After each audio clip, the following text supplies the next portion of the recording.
Dear students, in the last lecture we have studied root of positive rational numbers and surds. Now today in this lecture we are going to study simplest form of surds and comparison of surds. So see here, simplest form of surd. We have studied in the last lecture surds, whatever it may be. So here, surd is an irrational number. Surd is an irrational number. Suppose I'll take here some examples. Suppose here, first example is that root 32. It is a surd. Okay.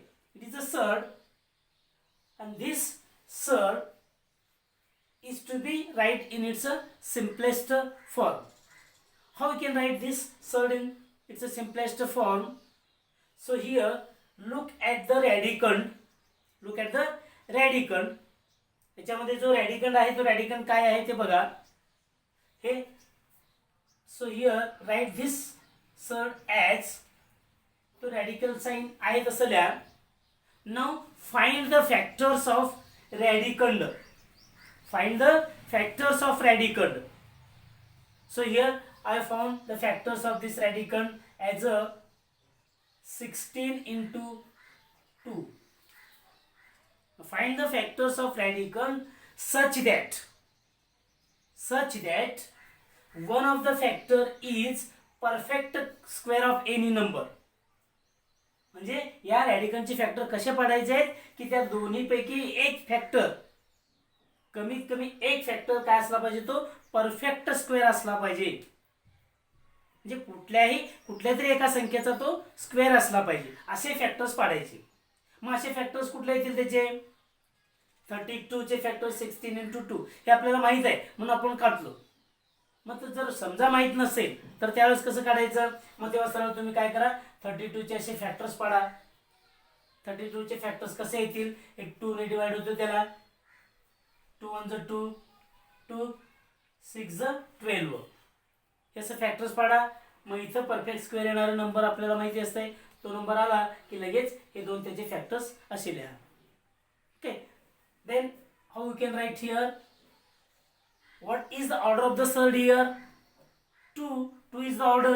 So here this 16 is a perfect square. Now what is the square root of this 16? 4. So take here 4 as it's a square root and write in the radical sign root 2. So it is the simplest form of this surd. Again look at the second example here. Look at the second example. Suppose it is root 75. So it is a surd because 75 is non-perfect square number. Now again we can simplify this 75 or find the factors of 75 such that one of the factor will be perfect square. So which are the factors here? Right? 25 into 3. 25 3 is a 75. Now again take the square root of 25. Here 5 into root 3. So it is the simplest form of this surd. Again we will take another example here. So right, take the third example. 128, root 128. So it is again find the factors of 128 such that whose one factor will be perfect square. So it is written as 64 into 2. मग आता 64 directly आपण कसं काढलं ते लक्षात आलं नाही तर त्यावेळेस आपण काय करूया सरळ 128 चे असे फॅक्टर्स पाडूयात. त्याला 2 ने भाग जातोय. 2 2 6 12 2 4 8. मग आता 64 परफेक्ट स्क्वेअर आहे आपल्याला माहिती आहे. मग त्यावेळेस हे 64 समजा आपल्याला माहित नसेल 64 हे परफेक्ट स्क्वेअर माहित नाही तर सरळ काय करा शेवटपर्यंत फॅक्टर्स काढा. सगळे फॅक्टर्स आपण काढले. 2 3 6 2 2 4 again 2 1 2 2 6 12 again 2 8 16 again 2 4 8 again 2 2 4 again 2 1 2. आता बघा याच्यामधले समान यापैकी एक घेतलं यापैकी एक घेतलं यापैकी एक घेतलं दोनचा गट करा का त्याचा ऑर्डर 2 आहे म्हणून दोनचा गट केलं. याच्यातलं एक 2 घेतलं हे 2 इंटू याच्यातलं एक 2 घेतलं हे 2 इंटू याच्यातलं एक 2 घेतलं. हा सिंगल एकटा राहिला तो एकटा राहिलेला कुठं ठेवला आपण त्याला ठेवला इथं. आणि हे डबल डबलचे बघा याचं 2 याचं 2 याचं 2 तिघांचा गुणाकार करा किती येतो हे सगळ्यांचा गुणाकार केला. ठीक आहे. आता हे दोघांचे गट करून त्या सगळ्यांचा गुणाकार केला. सिंगल एकटा जो आहे तो इथे लिहिला. या सगळ्यांचा गुणाकार केला. 2 2 4 4 2 8 8 2 16 16 2 32 32 2 64 म्हणजे 64 गुणिले 2 असे हे त्याचे 2 अवयव लिहायचे आहे. ओके. मग याचे स्क्वेअर रूट आपल्याला माहिती आहे 64 ते 8 बाहेर घेतला आपण into √2. It is the simplest form of the surd. So again take another example. I'll take another example here. Fourth one.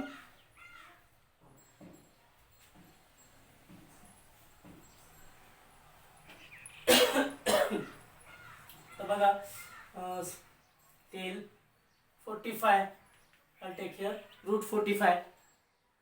मग √45 चे फॅक्टर 45 चे फॅक्टर्स असे पाडा की त्यापैकी एक परफेक्ट स्क्वेअर येईल. काय फॅक्टर्स 9 × 5 9 5 45. मग 9 चे स्क्वेअर रूट काढा बाहेर 3√5. This is the simplest form of the surd. So in this way we can write the simplest form of the given surds. Therefore √2 √3 √5 are or such type of surds are called the simplest form of the surds. अशा प्रकारचे जे surds आहेत म्हणजे ज्यांचं further factor पाडता येत नाही म्हणजे ज्यांचं आणखीन फॅक्टर पाडता येत नाही त्याच्यामध्ये असणारे जे नंबर्स आहेत त्या नंबरचे आणखीन असे फॅक्टर पाडता येत नाही की त्यापैकी एक परफेक्ट स्क्वेअर येईल. मग तेव्हा त्याला आपण काय म्हणतो simplest form of the surd म्हणतोय. Okay. Next one. Now you have to study here comparison of surds. Comparison of surds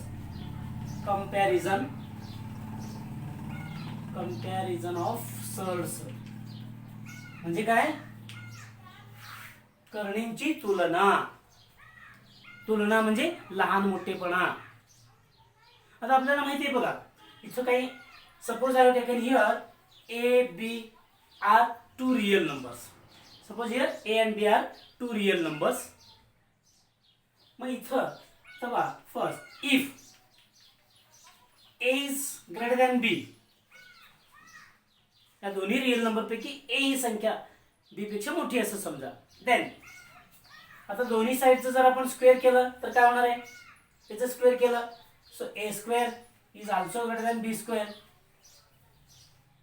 A ची किंमत जर समजा B पेक्षा मोठी असेल तर A स्क्वेअर ची किंमत देखील B स्क्वेअर पेक्षा मोठी असणार आहे की नाही बघा. That means suppose here A is equal to 3 and B is equal to 2. मग A is equal to 3 घेतलं तर B is equal to 2 घेतलं मग A स्क्वेअर काय येणार so A square is equal to किती येणार 9 and B square is equal to 4 येणार. So here 9 is greater than 4 therefore A square is also greater than B square. Okay, if A is greater than B then A square is greater than B square. Again suppose if A is less than B then A square is also less than B square.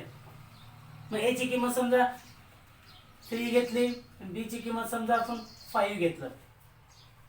a is less than b म्हणजे a he b पेक्षा लहान आहे म्हणून b a ची किंमत 3 घेतली, b ची किंमत 5 घेतली समजा. मग आपण या ठिकाणी स्क्वेअर केलं, a स्क्वेअर काय येणार 9 आणि b स्क्वेअर 25. आता इथं 5 ही 3 पेक्षा मोठी आहे, तसेच 25 ही 9 पेक्षा मोठीच आहे म्हणजे 9 ही 25 पेक्षा लहान आहे. That means a square is less than b square. आता समजा if a is equal to b, then a square is also equal to b square. a आणि b चे दोन्ही किंमत जर सेम असेल तर त्यांचे स्क्वेअर देखील सेम असतात. तर या प्रॉपर्टीच्या साहाय्याने, हे जे प्रॉपर्टी आहेत या प्रॉपर्टीच्या साहाय्याने आपल्याला दोन सरळ मधलं लहान मोठेपणा ठरवायचं आहे.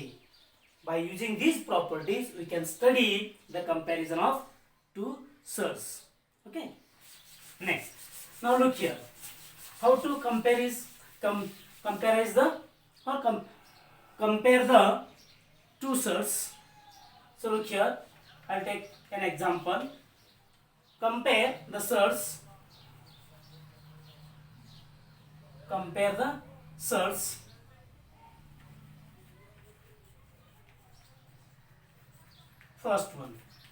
First example, 3 root 5 and root 2 root 6. There are two surds. We have to compare these two surds. We have to compare these two surds by two methods. जे दोन पद्धतीने आपण त्याचे कंपॅरिझन करू शकतो. एक, आता आपण जी प्रॉपर्टी बघितली, तीन property, if a is less than b then b square is also less than b square. If a is greater than b then a square is also greater than b square. If a is equal to b then also a square is equal to b square. ही या तीन property पैकीचा वापर करा. अथवा second जे आहे, second आता इथं बघा, याला सिम्पलेस्ट फॉर्म मध्ये आहे, हे सिम्पलेस्ट फॉर्म मध्ये दोन्ही सर. मग आता काय करायचं, त्याला सिम्पलेस्ट फॉर्म मधनं मोठ्या फॉर्म मध्ये करायचं, मग नंतर ते त्याच्यातलं लहान मोठेपणा ठरवायचं. आता फॉर एक्झाम्पल, एक एक्झाम्पल मी घेतोय, याचं दोन्ही पद्धतीने हा एक सोडवतो आणि बाकीचं आपल्याला नंतर कसं एका मेथडने सोडूया. आता बघा, so लिखूया, right this one, 3 root 5 is equal to, now what is the order of the surd here? What is the order? 2 is the order. So 3 is outside the radical sign. Here 3 is outside the radical sign. So take 3 into the radical sign. While we are taking the number from outside the radical sign into the radical sign, then we can square the number. कारण त्याचा order 2 असल्यामुळे त्याला square करायचं, square करून मध्ये घ्यायचं आहे. म्हणजे काय होणार इथं, हे याचं स्क्वेअर आलं मध्ये, 3 चा स्क्वेअर मध्ये घेतला आपण, मग इथं स्क्वेअर हे आहे तसं 5 आहे, तर लिहा that is equal to root 45.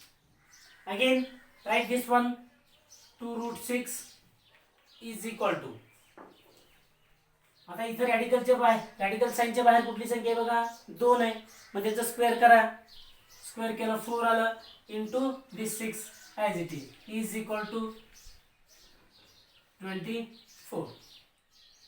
Okay, 24. Therefore now here 45 is greater than 24. आता आतलं जे रॅडिकंड आहे ते रॅडिकंड मधले बघा 45 हे 24 पेक्षा मोठे आहे. Therefore we can write here, हे 45 म्हणजे कोणाची किंमत आहे, याची किंमत आहे, आणि हे 24 म्हणजे कोणाची किंमत आहे, याची आहे. Therefore we can write here such that 3 root 5 is greater than 2 root 6. In this way we can compare the given surds.